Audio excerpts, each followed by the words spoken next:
May the 11th, new map of Ukraine. Russia-Ukraine war. What we know on day 442 of the invasion.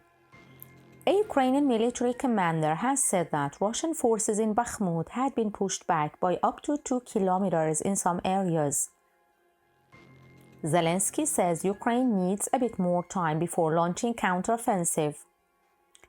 Russian Wagner boss Yevgeny Prigozhin continued to complain that his fighters were not receiving enough shells from Russia's defense ministry. Operation Ukraine has been very difficult, Kremlin. Ukraine says that Russia is carrying out large-scale looting in the occupied territories. Now let's go into more detail. The war in Ukraine will increasingly be a battle between large numbers of poorly trained Russian troops with outdated equipment and a smaller Ukrainian force with better Western weapons and training, NATO's top military official said on Wednesday. Admiral Rob Bauer, the chair of NATO's military committee, noted Russia was now deploying significant numbers of T-54 tanks, an old model designed in the years after World War II. But the problem is they still have a lot of T-54s, so in terms of numbers quantity it is an issue, Bauer told reporters after a meeting of the alliance's national military chiefs at NATO headquarters in Brussels. What we will see now is that the Russians will have to focus on quantity, larger number of conscripts and mobilize people, not well-trained older material, but large numbers, he said. The Ukrainians, meanwhile, would focus on quality with Western weapon systems and Western training. That's the big difference in the coming months, I would say. Russians near Bakhmut have retreated by up to 2 kilometers, Ukrainian official says. A Ukrainian military unit has said it has routed a Russian infantry brigade from frontline territory near Bakhmut, claiming to corroborate an account by the head of Russia's Wagner group that the Russian forces had fled. Col. Gen. Alexander Srensky, who heads Ukraine's ground forces, made the comments in a post on Telegram. He said, in some areas of the front, the enemy could not resist the onslaught of the Ukrainian defenders and retreated to a distance of up to 2 kilometers. Russia conducted unsuccessful offensives in multiple areas, Ukraine military. The Russian offensive is concentrated in 4 different parts of the Donetsk region, with the fiercest battle in the cities of Bakhmut and Marinka, according to the Ukrainian military's general staff. Russia conducted unsuccessful offensive actions in Bakhmut and the Avdiivka and Marinka areas, it said. Russian forces claimed earlier Wednesday that they had taken the village of Kamyanka north of Avdiivka, where Ukrainian forces have been surrounded on 3 sides for several months.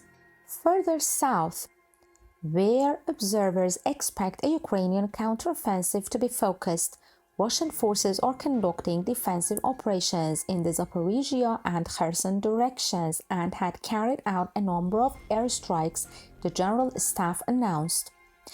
Settlements close to the front lines had also been shelled, including 35 airstrikes and 4 attacks from MLRS rocket systems on the positions of Ukrainian troops and settlements of the Kherson region, it added. The general staff also claimed that Russians were evacuating civilians in the town of Tokmak in the Zaporizhia region to terrible living conditions further south. Russian occupiers, under the pretext of evacuating civilians, continue to take away looted property from the frontline settlements of the Zaporizhia region, it said, adding that medical institutions in the city of Inorodar had been looted.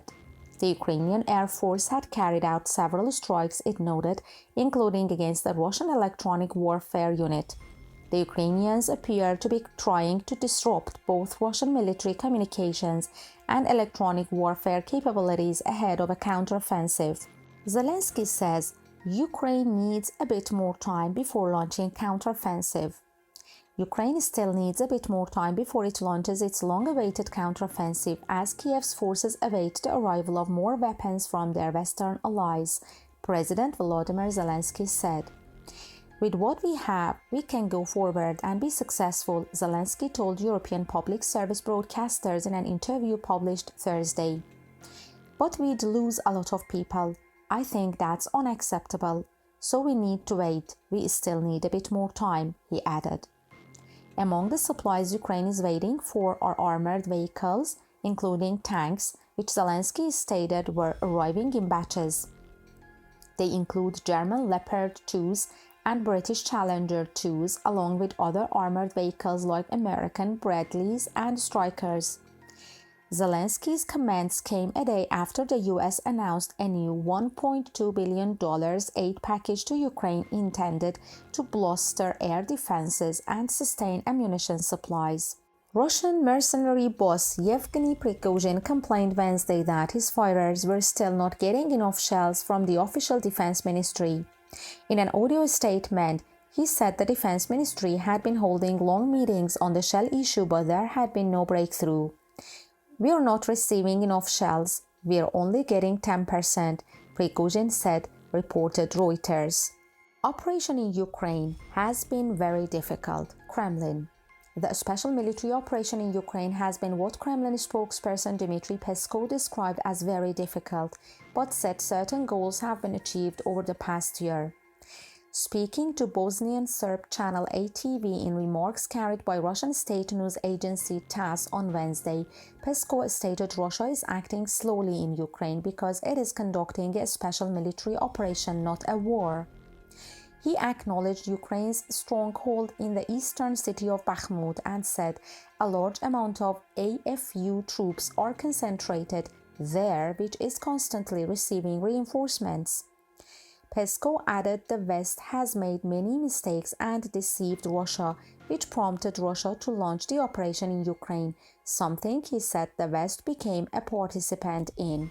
Ukraine says Russian looting has increased in occupied regions. The number of lootings and robberies allegedly committed by Russian troops has increased during Russia's evacuation of occupied territories, according to Ukraine's deputy defense minister. In a statement released Thursday morning, Hanna Maliar said Russian troops have been using the alleged need to ensure the evacuation of the population in the southern Zaporizhia region as a pretext to seize vehicles and other private belongings. In particular, in the settlements of Tokmak, Polohi, Kamyanka, Rozivka, Mikhailivka, Molochansk, Enerodar, Chernivka, in the temporarily occupied territory of Zaporizhia region, Russian occupiers, under the guise of so-called evacuation measures, stole property of local enterprises and citizens. Maliar continued, adding, in Enerodar at night, about 20 vehicles were stolen from the territory of the private enterprise Elektropiv Demontage 10 and a warehouse was looted. That's all our information for today. Don't forget to like the video and subscribe to our channel. Bye until next videos.